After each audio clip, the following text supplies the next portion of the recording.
Naquele momento, os discípulos chegaram a Jesus e perguntaram: quem é o maior no reino dos céus? Chamando uma criança, colocou-a no meio deles e disse: eu lhes asseguro que, a não ser que vocês se convertam e se tornem como crianças, jamais entrarão no reino dos céus. Portanto, quem se faz humilde como esta criança, este é o maior no reino dos céus. Quem recebe uma dessas crianças em meu nome, está me recebendo. Mas se alguém fizer tropeçar um destes pequeninos que creem em mim, melhor lhe seria amarrar uma pedra de moinho no pescoço e se afogar das profundezas do mar. Ai do mundo por causa das coisas que fazem tropeçar. É inevitável que tais coisas aconteçam, mas ai daquele por meio de quem elas acontecem. Se a sua mão ou seu pé o fizerem tropeçar, corte-os e jogue-os fora. É melhor entrar na vida mutilada ou aleijado do que, tendo as duas mãos ou os dois pés, ser lançado no fogo eterno. Se o seu olho o fizer tropeçar, arranque-o e jogue-o fora. É melhor entrar na vida com um só olho do que, tendo os dois olhos, ser lançado no fogo do inferno. Cuidado para não desprezarem um destes pequeninos, pois eu lhes digo que os anjos deles nos céus estão sempre vendo a face de meu Pai Celeste. O Filho do Homem veio para salvar o que se havia perdido. O que acham vocês? Se alguém possui 100 ovelhas e uma delas se perder ou se perde, não deixará as 99 nos montes, indo procurar a que se perdeu? E se conseguir encontrá-la, garanto-lhes que ele ficará mais contente com aquela ovelha do que com as 99 que não se perderam. Da mesma forma, o Pai de vocês que está nos céus não quer que nenhum destes pequeninos se perca. Oremos. Nosso Deus e Pai, gratos somos pela Tua palavra, que é verdadeira e fiel. Gratos somos por esta oportunidade de abri-la e ouvir a exposição da mesma. Agora pedimos, Senhor, que o Teu Espírito Santo fale aos nossos corações, para que possamos ouvir realmente como esta palavra se aplica a cada um de nós e à igreja como um corpo. Ser glorificado no nosso meio hoje. Eu te ofereço esta palavra em louvor e gratidão, Pai amado, em o nome de Jesus. Amém e amém. Podemos sentar.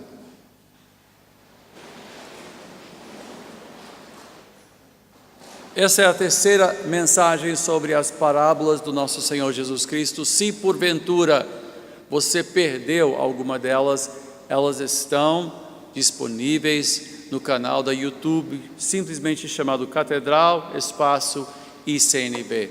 Você pode ver as mensagens aliás, todas as mensagens pregadas aqui deste púlpito estão disponíveis no canal YouTube.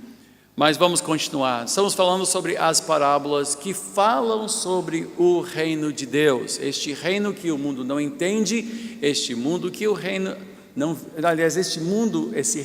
mundo não vê.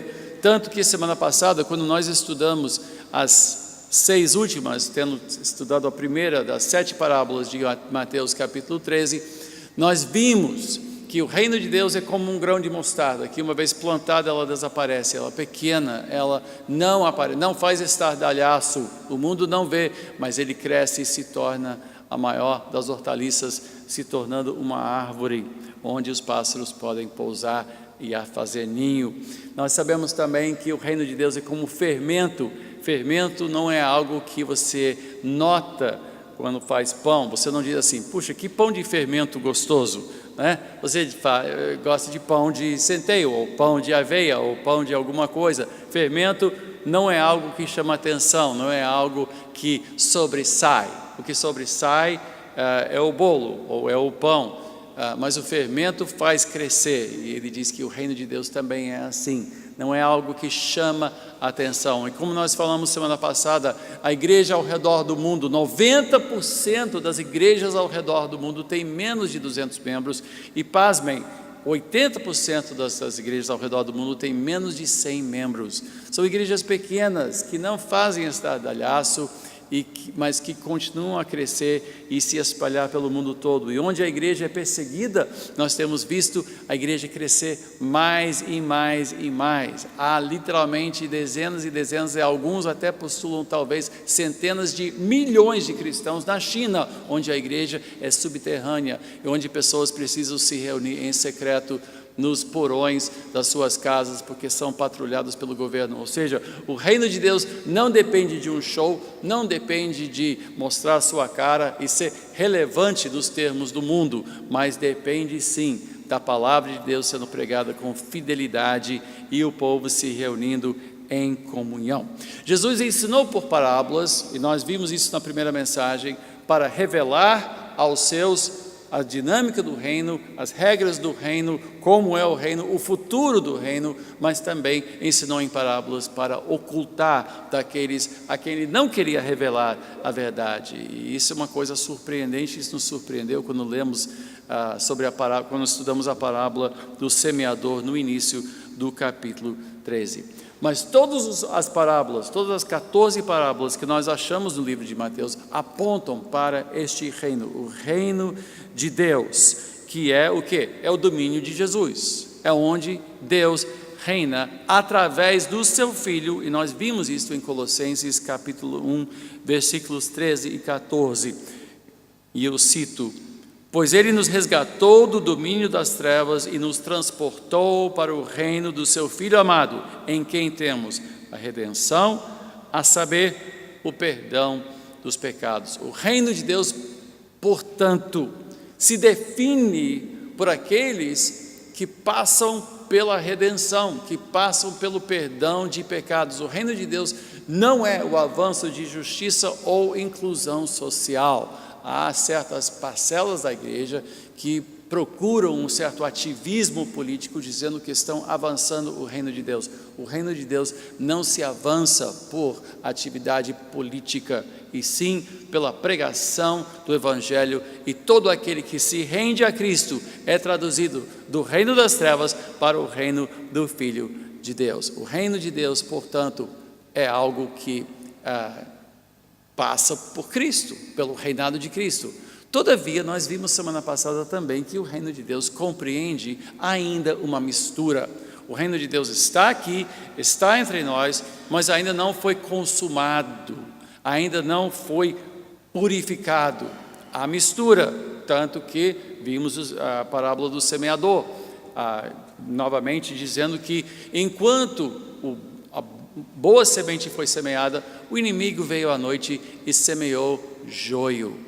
Joio tem aparência de trigo, mas não tem a sua substância, não produz pão, não produz vida, apenas tem aparência de cristianismo. E isso explica muita coisa que nós vemos na igreja de hoje. Muitas pessoas que se dizem cristãos, muitos líderes que se dizem pastores ou bispos, ou seja lá o que for, se identificam como cristãos, mas que não são pautados pela verdade da palavra de Deus. Procura apenas fazer bonito, promover uma certa experiência, um relevo generalizado ou algum tipo de valorização do indivíduo.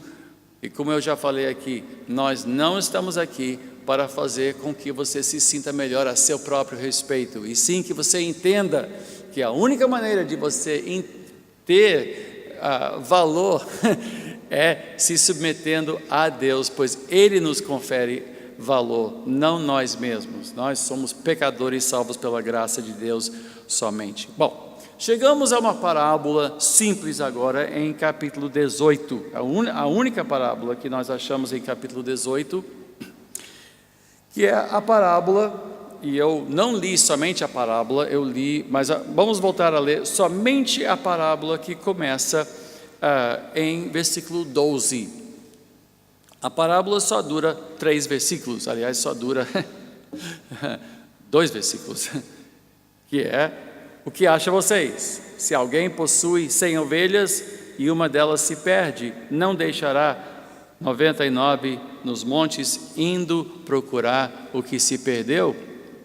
E se conseguir encontrá-la. Garanto-lhes que ele ficará mais contente com aquela ovelha do que com as 99 que não se perderam. Da mesma forma, o Pai de vocês, que está nos céus, não quer que nenhum destes pequeninos se perca. O que quer dizer esta parábola? O que quer dizer, ele fica mais contente com a ovelha que se perdeu do que com as 99. Parece óbvio, mas não é. Será que Deus ama mais os desviados do que as ovelhas fiéis do Senhor? Será que nós somos menos importantes que crescemos na casa de Deus do que aqueles que se converteram depois de uma vida devassa, de uma vida cheia de pecados? Será que quem veio de uma vida do mundão tem mais valor para Deus do que os que nasceram na casa de Deus e cresceram e se converteram quando crianças? Foi o meu caso, me converti com 7 anos de idade. Será que eu tenho menos valor? Será que Deus se alegra mais com o ladrão, o assassino, o adúltero, do que com alguém que cresceu na casa de Deus? Não é bem assim. A lição não é essa.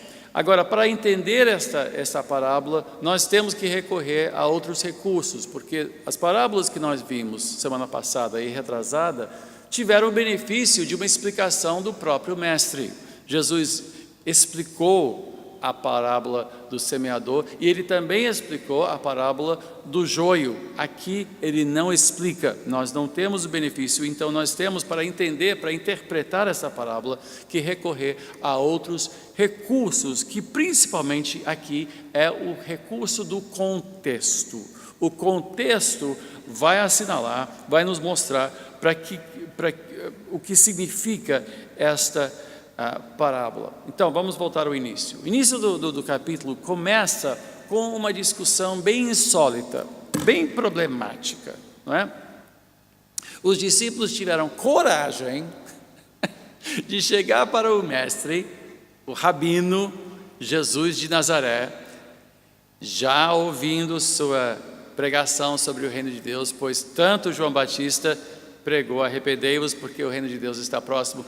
Após a morte de João Batista, Jesus também começou a pregar: arrependei-vos porque o reino de Deus está próximo. Mas Jesus chegou a dizer: se você vir um desses espíritos malignos expulsos pelo dedo de Deus ou pelo Espírito de Deus, sabereis que o reino de Deus está entre vós. Ou seja, ele já reconheceu que o reino de Deus tinha chegado em parte, já estava presente.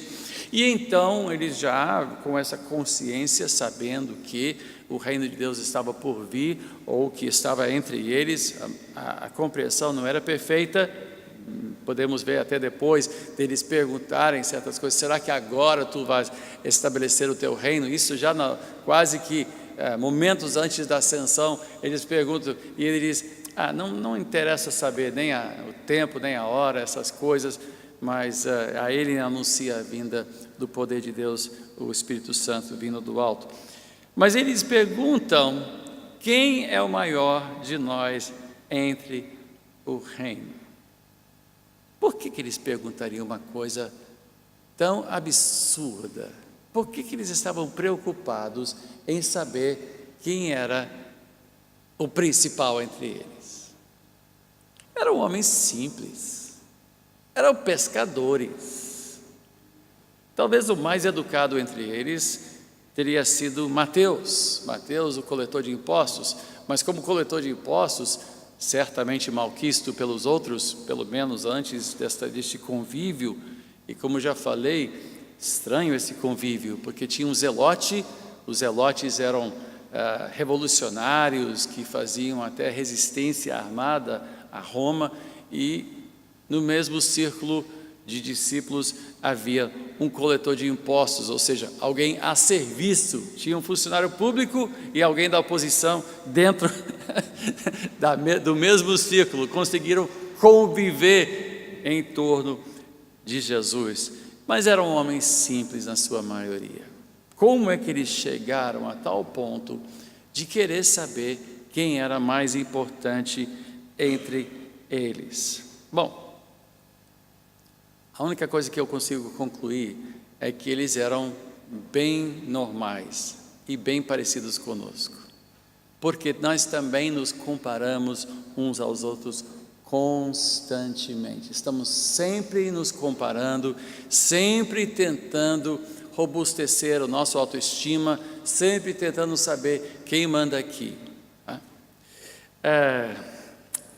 Afinal de contas, eles tinham participado dos milagres, eles tinham participado da distribuição do pão e dos peixes aos 5.000, é certo que não foram eles que multiplicaram o pão, mas eles distribuíram o pão, e eles estavam no centro, eles eram o centro da atenção naquela época. Todos queriam chegar a Jesus, e eles estavam lá cuidando das multidões, e tentando proibir crianças de chegar perto, e conduzindo as coisas. Então eles eram assim, estavam em evidência, e afinal de contas, Pedro sempre podia dizer: bom, eu andei nas águas. E os outros: mas foi por pouco. Ele disse: mas pelo menos foi um pouco. Então, em se comparando, né, e Pedro dizendo: eu sempre tenho uma resposta, vocês não têm coragem de falar, mas eu falo e eu erro, mas pelo menos eu estou aí à frente. Mas o André pode dizer: mas fui eu que descobri Jesus e te chamei lá, quando Jesus falou, fui eu que te chamei, Pedro. Então André, que era o irmão de Pedro, podia ter dito: mas peraí, eu fui o primeiro, e por aí vai. Então eles começaram a se comparar, com certeza, e como essas coisas sobem a cabeça da gente, e a gente vai se perguntando, mesmo que a gente se sinta menos, mesmo assim estamos comparando. Pessoas às vezes chegam para mim: bispo, ora por mim. Diz: não, todos nós podemos orar. Mas a gente sabe que o bispo está assim com Deus. Isso não é assim, absolutamente. Não, e mais, eu já fui procurado por muitos jovens que disseram: bispo, Deus está me chamando para um grande ministério. Eu disse: é? Um grande ministério? Sim, um ministério para as nações. Bacana isso, um ministério para as nações.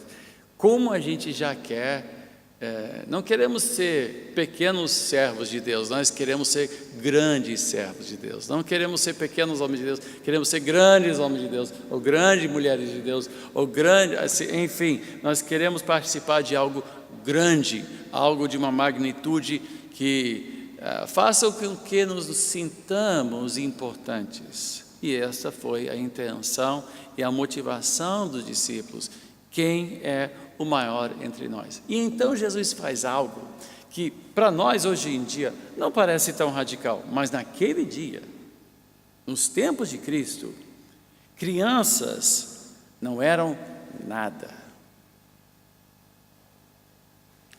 Nós não entendemos o quão estranho foi este ato. Crianças eram consideradas coisas, objetos.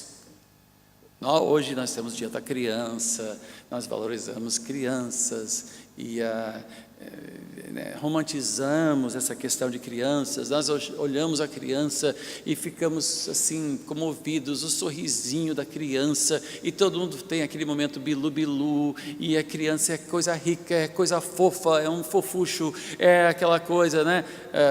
E as crianças sabem que estão fazendo sucesso. O meu neto menor sabe que está fazendo sucesso, ele já joga aquele sorriso, vira e faz. Quando a gente pega a máquina para bater foto, ele já sabe, ele sabe que é o centro de atenção. Crianças não eram centro de atenção, coisa nenhuma naquela época. Também não tinha iPhone, então não viviam batendo foto uns dos outros na época de Jesus. Era uma época assim, bem mais pé no chão. Ninguém buscava os likes de todo mundo, né? Hoje em dia, meu Deus, não vou começar, deixa eu tentar me controlar. Mas hoje em dia, a questão do mundo infantil é romantizado, é valorizado, é celebrado, mas não foi o caso na época de Cristo. Crianças eram fichas de negociação em tratados entre reinos. Filhas eram usadas como ficha de barganha para fazer Um casamento era algo assim. Às vezes a gente fica chocado quando a gente vê os anjos descendo para Sodoma e Gomorra e os homens batendo na porta, querendo arrastar para fora os anjos, e Ló diz: tem minhas 2 filhas, levam elas, faça o que quiser com elas, como se fossem fichas, nem fossem pessoas. Então o filho, as crianças, eram consideradas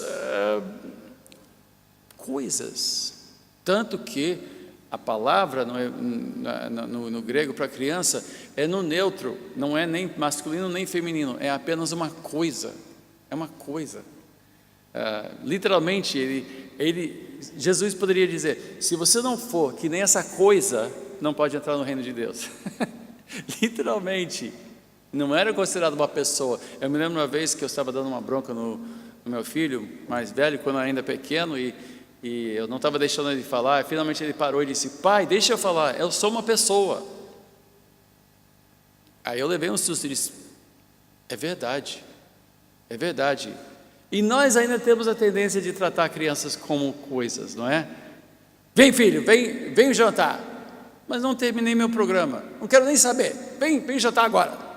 Desliga essa televisão e vem. Se fosse um adulto, e um adulto virasse para nós e dissesse: eu tenho que terminar meu noticiário, nós diríamos: desculpe qualquer coisa, né? Mas criança, a gente nem respeita o fato de que a criança está investida num programa de televisão e tratamos eles como objetos, que é um erro. Mas era o erro comum naquela época também, muito mais do que em nossa época. Por quê? Porque eram peso, eram bagagem, eram humildes, mas também eram problemáticos, sempre errando, sempre precisando ser corrigidos, sempre chamando atenção, sempre sendo ensinados e repreendidos, não é? Eram presas fáceis, né? Caía à toa. Gente, criança está sempre dando trabalho, está sempre se metendo no que não deve. A gente diz: não faz isso, não faz isso, não faz isso, vai e faz, e ainda cai, você tem que correr e socorrer, começa a chorar, de repente sangrou o cotovelo, você tem que levar para o médico e tal. Criança dá muito trabalho. Amamos as crianças. Deus teve que criar em nós um instinto para procriar, porque se você olhar bem, é muito trabalho. E depois crescem, quando chegam à adolescência, fazem de conta que você nem existe. Então, a pergunta é: para quê? Para que ter criança? Porque Deus criou isso em nós. Nós fomos criados à imagem e semelhança de Deus e buscamos procriar, e isso faz parte. Mas, em todo caso, literalmente, as crianças eram consideradas objetos. Queriam chegar a Jesus. As crianças, olhe, se as crianças quisessem chegar ao pastor, ao bispo dele, todo mundo diria: olha que coisa linda, as crianças gostam dele, eles querem chegar perto do pastor. Achariam, queriam chegar a Jesus, os discípulos: não, sai daqui, ó, show. E Jesus disse: espera aí, não impeças que as crianças venham a mim. E ele sentou, os tomou nos braços e abençoou as crianças. Isso todo mundo certamente teria ficado estarrecido ao ver isto. Por quê? Porque crianças não eram valorizadas, eram tratadas apenas como objetos. E as crianças tinham consciência da sua falta de importância. Crianças tinham noção de que eles tinham que ser vistos, mas não atrapalhar. O que Jesus mostra é que Ele valoriza o que nós não valorizamos. Ele valoriza o que não valorizamos. E mais, Ele falou duramente sobre quem faz os pequeninos tropeçar. São palavras duras sobre quem peca, levando pessoas a cair. Agora, o que Jesus está dizendo aqui?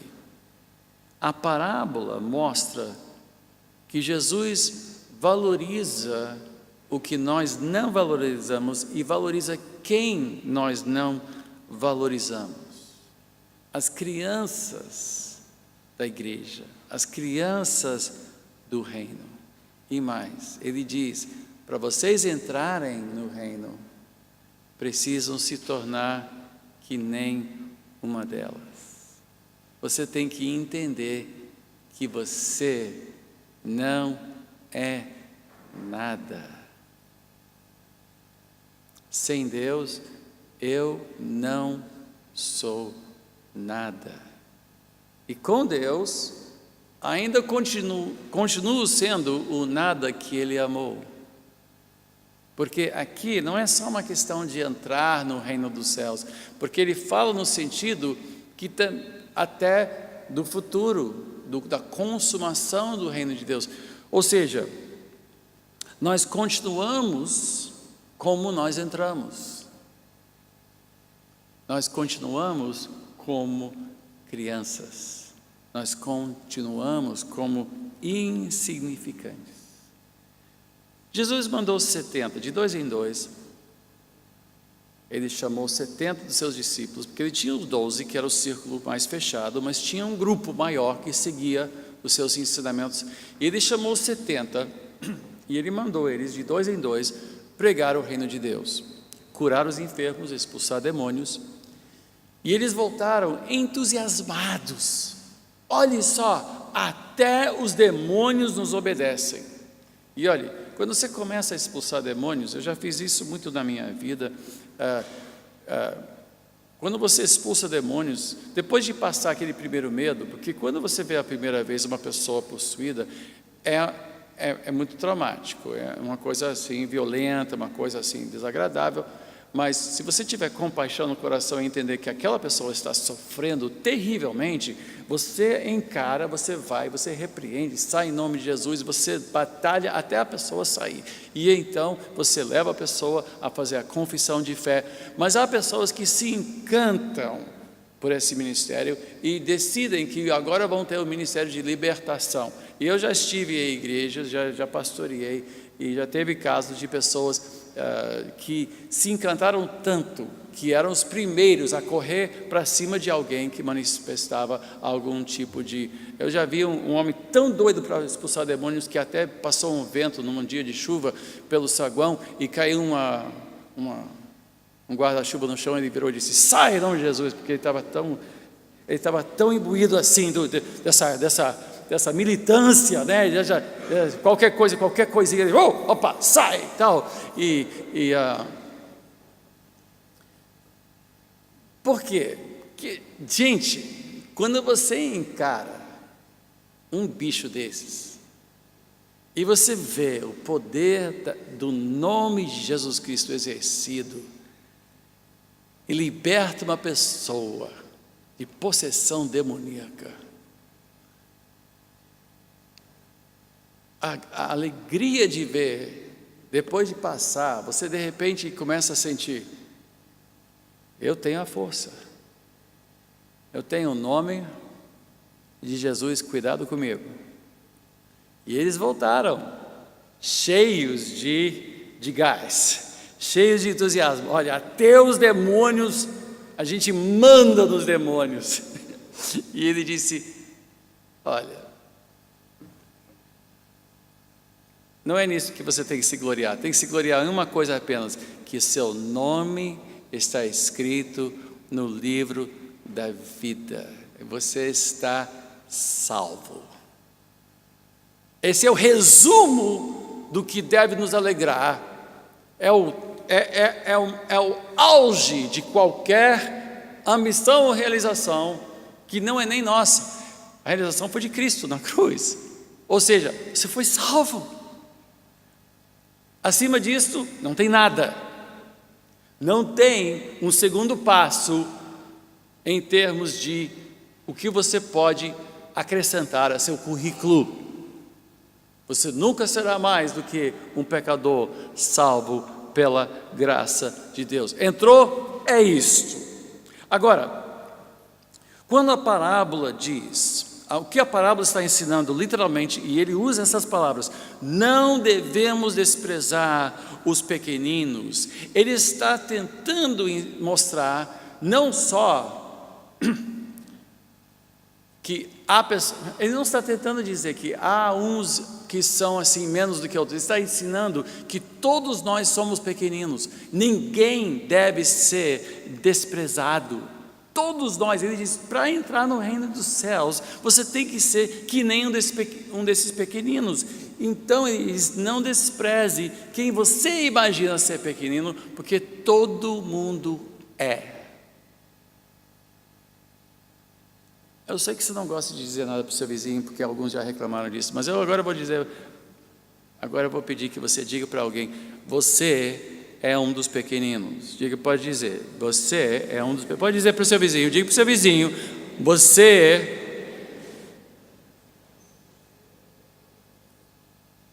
não tem ninguém acima dos pequeninos. Ninguém. Ele se alegra com cada um de nós igualmente. Será que é isso que a parábola diz? Será que é isso que Jesus está dizendo? Para não ter dúvida, tem outra parábola que diz a mesma coisa. Olha só a parábola que achamos em capítulo 20.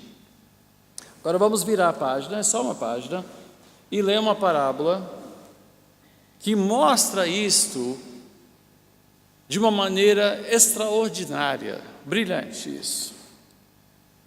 Pois o reino dos céus, Mateus 20, o reino dos céus é como um proprietário que saiu de manhã cedo para contratar trabalhadores para a sua vinha. Ele combinou pagar-lhes 1 denário pelo dia e mandou-os para a sua vinha. Por volta das 9 horas da manhã, ele saiu e viu outros que estavam desocupados na praça e lhes disse, vão também trabalhar na vinha, e eu lhes pagarei o que for justo. E eles foram. Saindo outra vez, por volta do meio-dia, das 3 horas da tarde, fez a mesma coisa. Saindo por volta das 5 horas da tarde, encontrou ainda outros que estavam desocupados e lhes perguntou, por que vocês estiveram aqui desocupados o dia todo? Por que ninguém os contratou? Responderam eles. Ele lhes disse, vão vocês também trabalhar na vinha. Ao cair da tarde, o dono da vinha disse ao seu administrador, chame os trabalhadores e pague-lhes o salário, começando com os últimos contratados e terminando nos primeiros. Vieram os trabalhadores contratados por volta das 5 horas da tarde, e cada um recebeu 1 denário. Quando vieram os que tinham sido contratados primeiro, esperavam receber mais, mas cada um deles também recebeu 1 denário. Quando receberam, começaram a se queixar do proprietário da vinha, dizendo-lhe, estes homens contratados por último trabalharam apenas 1 hora, e o Senhor os igualou a nós. Olha só, e o Senhor os igualou a nós, que suportamos o peso do trabalho e o calor do dia. Mas ele respondeu a um deles, amigo, não estou sendo injusto com você. Você não concordou em trabalhar por 1 denário? Receba o que é seu e vá. Eu quero dar ao que foi contratado por último o mesmo que lhe dei. Não tenho o direito de fazer o que quero com o meu dinheiro? Ou você está com inveja porque sou generoso? Assim, os últimos serão primeiros e os primeiros serão últimos.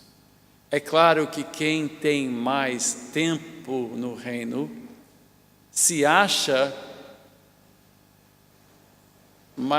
de maior valor. Quem tem mais tempo de jornada acha que seu galardão certamente será maior, porque é assim que o mundo funciona.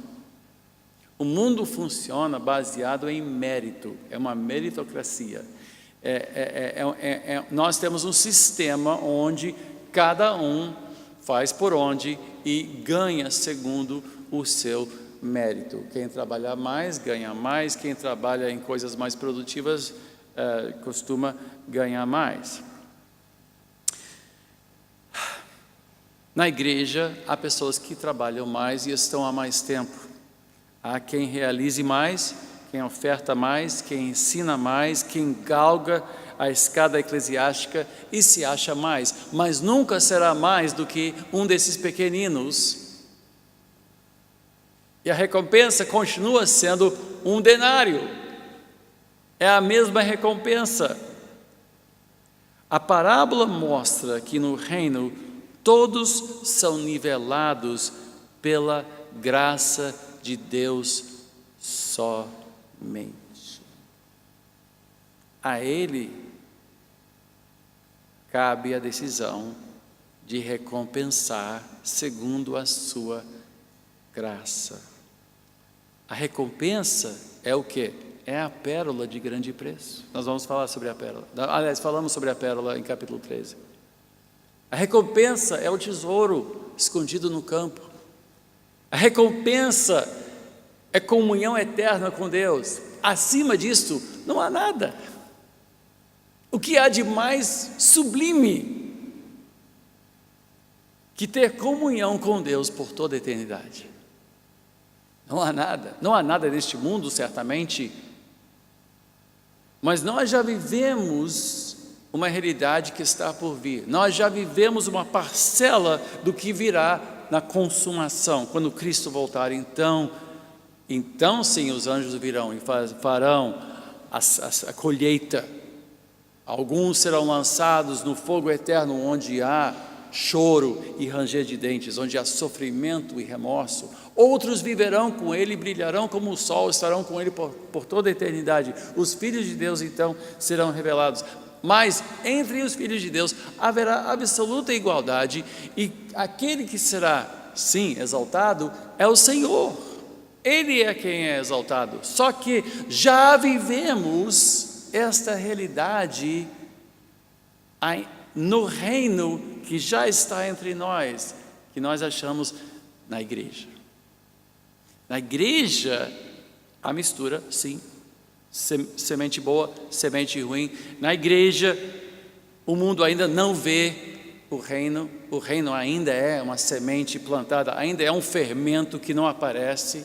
O mundo não entende, não nos entende, não nos aceita, não admite o que nós valorizamos, não acha que nós sejamos relevantes. Pelo contrário, acha que nós somos reacionários, que nós somos preconceituosos, porque vivemos por esta palavra aqui. Nós vivemos por este livro e nos acham preconceituosos por isso. O denário representa o quê? O galardão. É o céu. É o céu. Mostra que o Senhor da colheita nivela todos. E ele termina esta frase enigmática, com essa frase enigmática: os primeiros serão últimos, e os últimos serão primeiros. Essa frase literalmente está pegando a lógica do mundo e virando a lógica do mundo de cabeça para baixo. Ele está dizendo: olha, o reino de Deus opera em um sistema completamente contrário ao sistema deste mundo.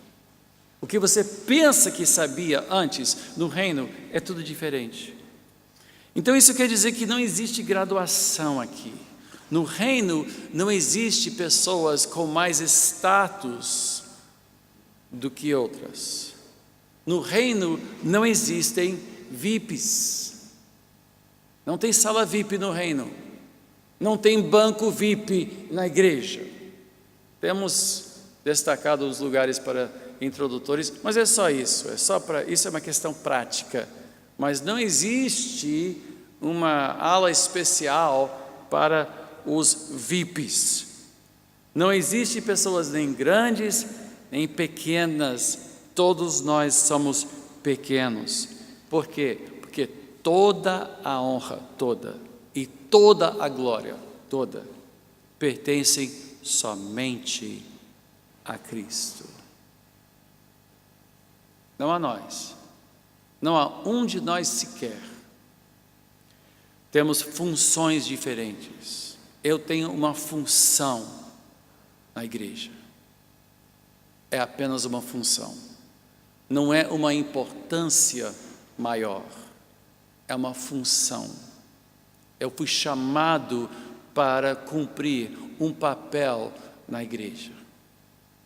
Cada pastor tem uma função na igreja. Isso faz de nós pessoas graduadas no reino? Não. Não. Somos absolutamente iguais.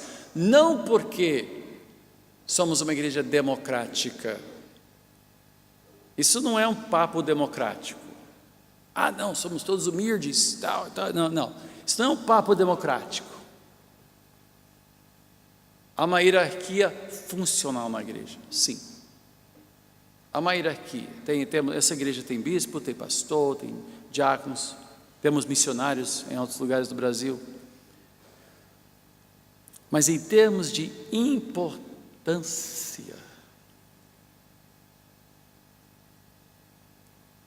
não há. O santo de 50 anos de jornada tem o mesmo status no reino que um novato que acabou de se batizar.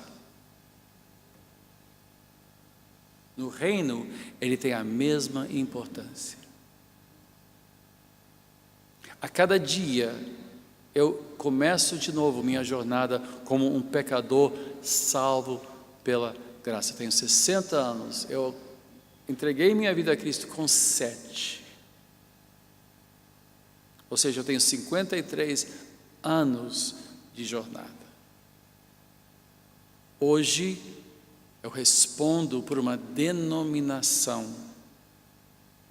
Centenas de pastores e igrejas ao redor do Brasil e em Portugal. E a minha importância no reino é igual à sua, absolutamente igual, sem ser mais e sem ser menos. O ofertante maior da igreja tem o mesmo status que o mendigo que acabou de se converter. O mesmo status. Os mais problemáticos, porque toda igreja tem pessoas problemáticas, que não parecem entender, que demoram para aprender. Como crianças. Há crianças.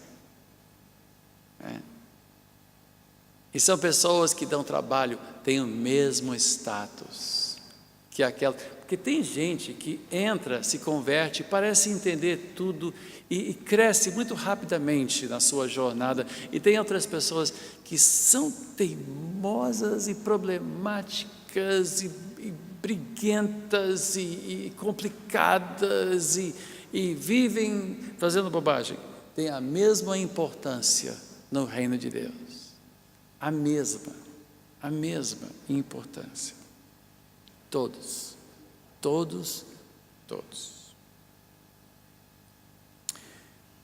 Nós podemos entender por isso que o reino de Deus é diferente de tudo que esse mundo entende. Quando se trata de relações humanas, quando se trata de considerações humanas, quando se trata do conceito uns dos outros, devemos ter uns aos outros em autoconceito. Por quê? Porque é a mesma graça que opera em nós, opera nessa pessoa. Nos nivela. O que os lavradores disseram ao Senhor da vinha? Eles disseram: tu nos nivelaste, fomos nivelados. Como é que nos nivelou? E ele disse: não tenho direito de dispensar, não é meu. Literalmente, não é a graça de, não convém Deus dispor da sua graça como lhe convier? Sim, claro. Por quê? Porque Ele decide, Ele administra, Ele distribui dons aos homens, Ele que recebe toda a honra e glória, porque dele vem tanto o querer como o realizar. Tudo que é operado em nós, é operado para a glória de Deus, não para o nosso crédito, não para o nosso status, não para nosso nível, não. Isso é oculto à mente humana. A mente mundana não entende. E foi uma mentalidade mundana que levou os discípulos, como nós lemos no início, a fazer a pergunta: quem é maior? E Jesus disse: nada disso. Vocês não entenderam nada. Não, peraí, mas Pedro andou na água. Certamente Pedro disse: bom, sabe como é? Humildemente estou aqui dizendo que... né? E como nós gostamos de honrar uns aos outros. Como nós gostamos secretamente de sermos honrados. Como nós gostamos. Eu me lembro, quando eu era pastor, em Botafogo, anos atrás, muitos anos atrás, tinha uma senhora que sempre chegava cedo e sentava na primeira fila, na primeira cadeira da primeira fila da parte central da igreja. Primeira cadeira. Era o lugar dela. E ela sempre chegava cedo. E eu me lembro que eu desci um dia para fazer o culto. A igreja já estava reunida, estava cheia, música já... E tinha um visitante que não sabia que aquele lugar era dela. E todo mundo estava sentado esperando o culto para começar. E ela estava assim, ao lado da primeira cadeira, olhando o visitante. E a visitante não queria nem saber. Ela estava olhando assim: nossa, essa mulher é maluca. E ela estava lá, batendo o pé. E eu disse: minha irmã, senta, mas esse é o meu lugar. Você não tem seu nome, não. Ela chegou antes, senta. Mas aquela cadeira tinha se tornado um ídolo na sua vida. Uma aquisição pelo hábito. E nós todos somos criaturas de hábito. Geralmente a gente sabe quem está e quem não está na igreja, porque você sempre senta no mesmo lugar. Olhe bem seu lugar, você vai ver que você está sentado no mesmo lugar que você sentou semana passada. Raras são as pessoas que circulam um pouquinho. Geralmente você está sentado no mesmo lugar. Então, quando a gente chega e fica de pé, é só vazio, tá? Sei que não está aqui e tal. Então a gente já mais ou menos faz o levantamento. Por quê? Porque somos pessoas de hábito. Mas nem o hábito. E dessa maneira tão superficial e simples, essa mulher tinha se achado assim, proprietária, tinha ganho um certo direito na igreja. Não, afinal de contas, né? Eu dei essa oferta, esse banco de oferta, então é meu banco.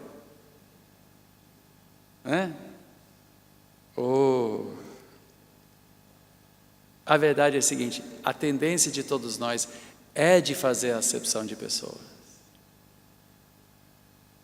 Mesmo que essa pessoa esteja no espelho, nós fazemos a acepção de nós mesmos. Eu sou alguém.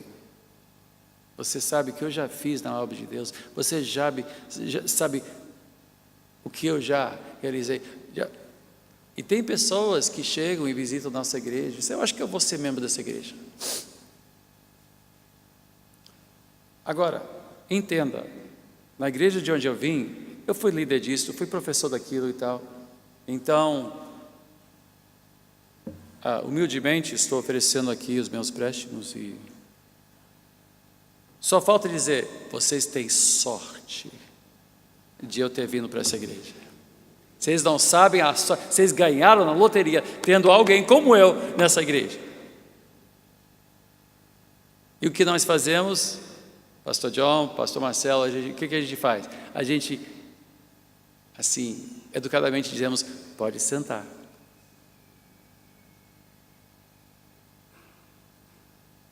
Eu chego a dizer: fica aí uns 3 meses para aprender todos os nossos defeitos, depois você decide se quiser ficar ou não.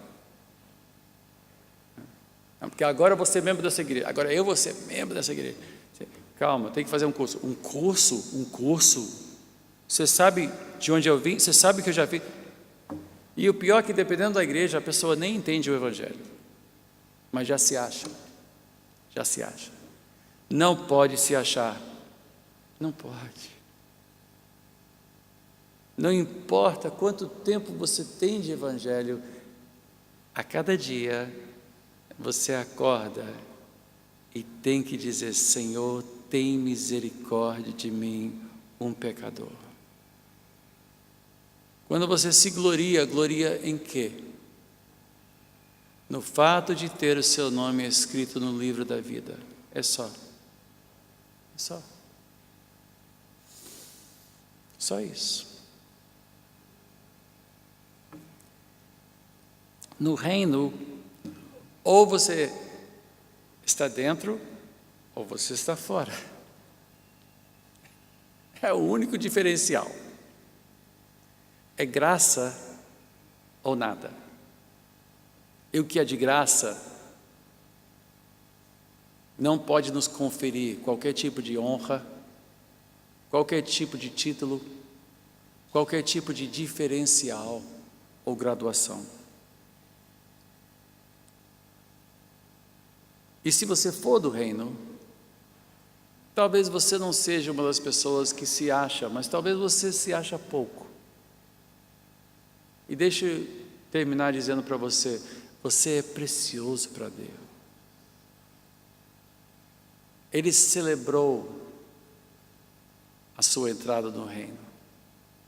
Como um bom pastor que deixa os 99 e vai à procura da ovelha que se perdeu, Ele tem grande prazer em você. Deus gosta de você. Deus te quer bem. E você é precioso. Mas eu não fiz nada. Eu também tão pouco. Paulo disse: tudo que eu sou pela graça de Deus. Por isso trabalho mais do que os outros. Tudo que somos, o pouco e o muito, nós somos porque Cristo teve misericórdia de nós. Este é o diferencial. O diferencial não é o que eu fiz, é o que Ele fez. O diferencial não é o que eu sou, é o que Ele é. Ele é o meu Salvador, Ele é o meu Senhor, Ele é o Senhor do reino, Ele é o Rei. Nós somos os seus súditos, nós somos os objetos da sua graça e da sua misericórdia, e isso nos distingue e é motivo de grande alegria. O mundo não pensa assim, o mundo não pensa assim. Pessoas às vezes chegam na igreja e ficam olhando para ver que tipo de igreja é essa? Que tipo de pessoas frequentam essa igreja? Será que é uma igreja que socialmente me interessa? Será que é uma igreja onde eu vou me sentir à vontade socialmente? Pessoas do meu nível? Olha, quer um lugar que busca pessoas de nível? Procura um clube social. Vai jogar golfe. Vai fazer alguma coisa assim chique. A igreja não é um lugar chique, é um lugar onde pecadores são salvos pela graça de Deus, crescem juntos e deixam seus títulos lá fora. Deixam seus títulos lá fora.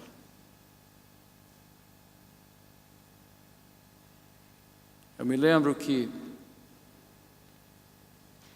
há anos atrás, um jogador de futebol famoso começou a frequentar uma igreja e começaram a chamar a igreja do fulano. Não vou dizer quem foi, não importa. Gente,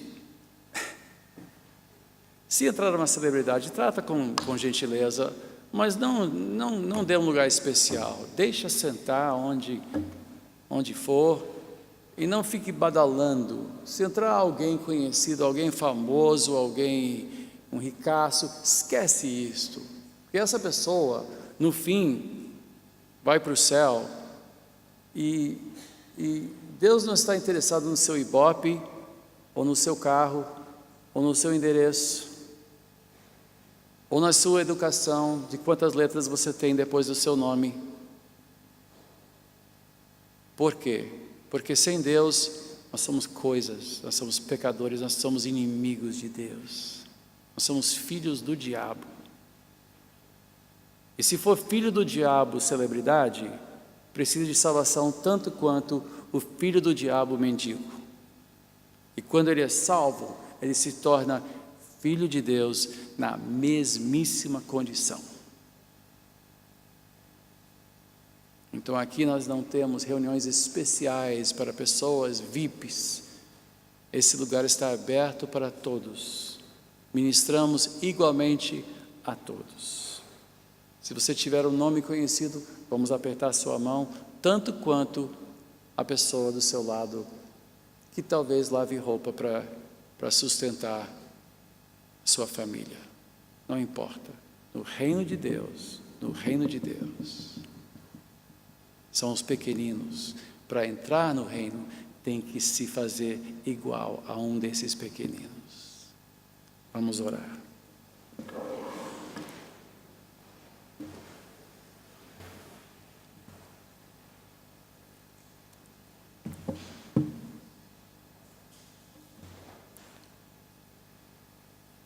Amado Deus e Pai, a Tua palavra, clara como o dia, nos faz bem, nos edifica, nos alimenta, nos apruma, nos corrige e nos repreende. Tal qual os discípulos que perguntaram: quem é maior?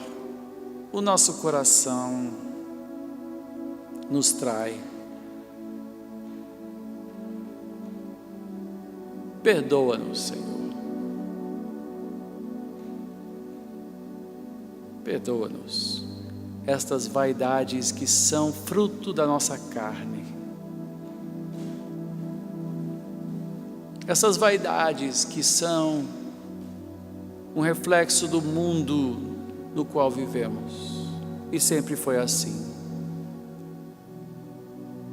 Pai, que esta palavra seja guardada, seja motivo de reflexão, e que faça parte do nosso modo de pensar e do nosso modo de viver e conviver na casa de Deus. Eu te peço, em o nome de Jesus. Amém.